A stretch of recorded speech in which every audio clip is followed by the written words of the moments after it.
বন্ধুর ইচ্ছায় লাঠি নিয়ে বেরিয়েছি। মঙ্গলবার সাত সকালে প্রাতঃ ভ্রমণে বেরিয়ে দিলীপ ঘোষ বলেন, রাস্তায় বেরোলে অনেক অবঞ্চিত লোক সামনে চলে আসে। এটা দেখিয়ে অনেকটা কাজ হয়। যারা আইনকে নিজের হাতে তুলে নিচ্ছে তাদের জন্য ডান্ডা আছে। ফের রাজ্যপাল ও নির্বাচন কমিশনকে মেশো আর কাকা বললেন বর্ধমান দুর্গাপুরের বিজেপি প্রার্থী দিলীপ ঘোষ।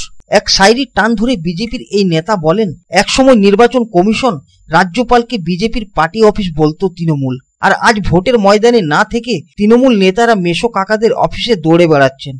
অফিস দৌড়ে বেড়ালে ভোট যুদ্ধে মাঠে নামবেন কবে? প্রশ্ন বর্ধমান দুর্গাপুরের বিজেপি প্রার্থী দিলীপ ঘোষের। আজ দুর্গাপুরের মেজর পার্কে প্রাতঃ ভ্রমণে বেরিয়েছিলেন দিলীপ ঘোষ, আর সেখানে তৃণমূল তো বটেই, রাজ্যপাল ও নির্বাচন কমিশনকে তোপ দিলীপ ঘোষের। এজেন্সি ঠিক কাজ করছে, এজেন্সিকে গালাগালি দিয়ে লাভ নেই। তৃণমূলের সঙ্গে 500 মহিলাও নেই বলে কটাক্ষ দিলীপ ঘোষের। টিএমসি সরকার মহিলাদের সঙ্গে যা করেছে, মহিলা মুখ্যমন্ত্রী হয়ে মহিলাদের যা অসম্মান করেছেন, ভারতবর্ষের ইতিহাসে এরকম কোনো মুখ্যমন্ত্রী করেনি। কৃতি আজাদের রাতের বেলায় টেনশনে ঘুম হচ্ছে না, তাই সকালবেলায় হাঁটতে আসছেন।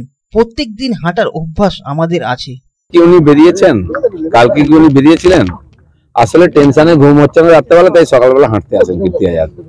মর্নিং ওয়াক তো আমাদের অভ্যাস, জল ভাতের মতো। সকালে উঠে আমাদের বেরোতে হয় রাস্তায়, যেখানে এখানে যাই লোকের সঙ্গে দেখা করি। এটা না, এটা বহু বছর ধরে আমার অভ্যাস। আমার কর্মীরাও সেই অভ্যাসটা করছেন। কিন্তু যারা হঠাৎ বেরিয়ে আসে, অনভ্যাসের টিকা চড়চড় করে। তো টিকা লাগিয়ে যদি ঘরে কেউ মাথা চড়চড় করবে, যার অভ্যাস নেই, আমরা রোজ লাগাই, এখন ওনার চড়চড় করছে। আমরা দেখতে পাচ্ছি, কালকে আমরা চা খেতে গেছি ফুলঝড়েতে, সেখানে গন্ডগোল করছে টিএমসি লোকেরা। এটা পুলিশের দায়িত্ব নয়? আমি বসে রাস্তায় চা খেতে পারবো না, লোকের সঙ্গে কথা বলতে পারবো না, সেখানে গন্ডগোল করবে কেউ? পুলিশ নাকি ঘুমুচ্ছিল। পশ্চিমবঙ্গের পুলিশ কতদিন ঘুমোবে?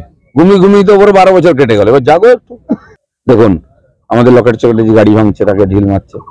2-3জন প্রার্থীকে ওই দিন কালো পতাকা দেখা হয়েছে, এখন প্যান্ডেল ভেঙে দিচ্ছে, আমাদের ঝান্ডা ছিঁড়ে দিচ্ছে, দেওয়াল লিখন মুছে দিচ্ছে। আরে এইভাবে কি রাজনীতি হয় নাকি গণতান্ত্রিক ভাবে? আপনি সরকারে আছেন, গায়ে জোর করবেন, গুন্ডা নিয়ে রাজনীতি করবেন। এর জবাব বিজেপি দিয়েছে বলে আজকে এখানে দাঁড়িয়েছে বিজেপি। তো আগামী দিনেও এদের এই প্রত্যেকটি কাজের আমরা জবাব দেবো, এবং সাধারণ মানুষের যে ইচ্ছা সেটাকে যাতে প্রতিফলিত হয় তার চেষ্টা করবো।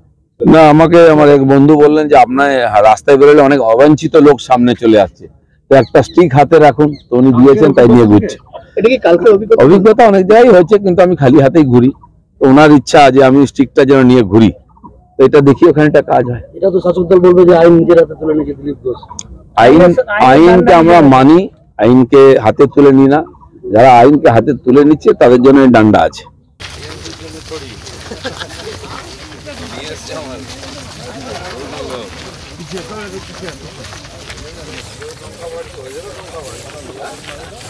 दुर्गापुर থেকে साधन रोजेर रिपोर्ट, पब्लिक टाइम्स।